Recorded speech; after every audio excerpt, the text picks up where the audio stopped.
বিশ্বের বাঘা বাঘা দেশের বিনিয়োগকারীদের সামনে দাঁড়িয়ে তরুণ ও সুদর্শন যুবক আশিক চৌধুরীর সাবলীল প্রেজেন্টেশনে মজেছে দেশের নেটিজেন পাড়া। কিন্তু বাংলাদেশ বিনিয়োগ উন্নয়ন কর্তৃপক্ষ বিডার চেয়ারম্যান হিসেবে অতীতে যারা দায়িত্বে ছিলেন তাদের চিনেন কজন? এই চেয়ারে অতীতে বসা ব্যক্তিদের শিক্ষাজীবন, সাফল্য এবং অর্জনে আশিক চৌধুরীর সাথে ব্যবধান বা সামঞ্জস্যই বা কী?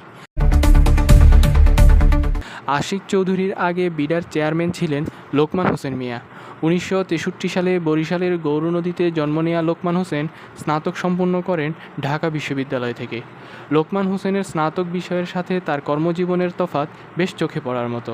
ইতিহাসের ছাত্র হয়েও তিনি কর্মজীবন কাটিয়েছেন সিভিল অ্যাভিয়েশন অথরিটির পরিচালক হিসেবে।